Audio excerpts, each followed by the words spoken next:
des imprimantes 3D, en fait, on peut le faire fondre et le réutiliser tout Oui, simplement. Minette.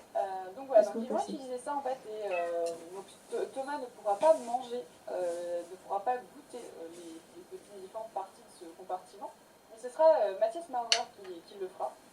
Et du coup, on va donc là, c'est pour tester en fait les propriétés mécaniques en fait de ces différents biscuits en fait pour justement faire des économies de place dans les futurs voyages spatiaux. Ensuite, on a l'expérience Dreams. Alors attendez, je juste mes notes, j'arrive tout de suite. Et alors attendez, j'arrive. Tout va bien. Hop. Dreams, voilà. Donc en fait, c'est un petit, comme un petit serre-tête en fait. Donc il y a des électrodes sèches. Qui, en fait, ça permet tout simplement d'éviter que les astronautes en fait soient avec des électrodes qui collent. En fait, c'est un peu embêtant, toujours un petit peu gênant en fait. Donc là, ils ont fait ça avec des électrodes sèches. C'est tout simplement pour étudier le sommeil des astronautes en fait via ce bandeau frontal, parce qu'ils en fait ils ont remarqué en fait qu'il y avait un dérèglement en fait du cycle circadien en fait quand ils sont à bord de l'ISS. Et du coup, en fait, c'est pour étudier toutes ces phases de sommeil et justement voir comment on pourrait améliorer ça, hein, tout simplement. Et du coup, voilà, donc une expérience très intéressante. On va voir un peu ce que ça va donner. Il y a également une expérience en fait, qui s'appelle Cerebral Aging, en fait, où ils vont justement emmener des cellules, en fait, enfin, c'est des... alors, je sais plus exactement, c'est des petites cellules, en fait, de cellules nerveuses, en fait, dans des boîtes de pétri, et en fait, ils vont étudier, en fait, leur comportement, en fait, en micropositeurs aussi. Il y a également, en fait, donc ça, c'est, si je dis pas de bêtises, je me retrouve dans mes notes, hein. Tout va bien. C'est ça, c'est immersive exercise. Donc en fait, c'est un casque VR en fait qu'ils mettent.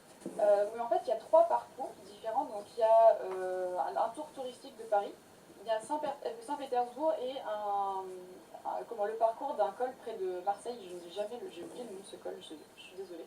Et du coup, en fait, ça permet de tout simplement que les astronautes puissent en fait un peu s'évader pendant leur séance de sport. Donc pour les astronautes ont 2h30 de sport par jour à bord de l'ISS. Et ils font également du vélo en fait, hein, donc un vélo adapté, éloigné un peu il flotte un petit peu.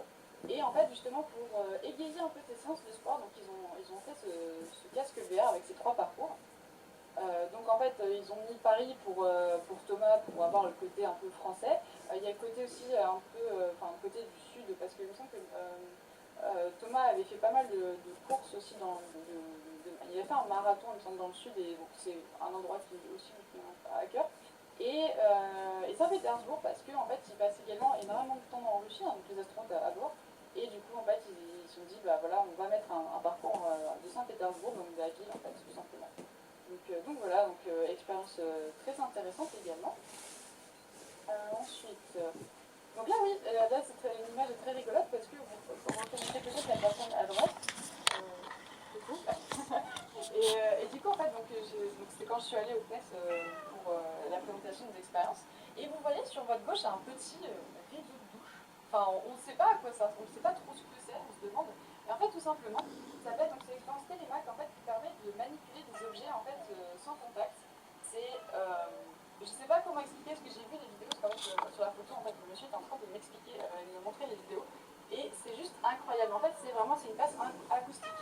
En fait, donc ça émet en fait des ondes de infrasonores qui en fait exercent une force sur les objets qu'elles rencontrent lors de leur propagation et du coup ça les bloque en fait, ça les piège dedans. Et en fait on voit quand là j'ai pas de vidéo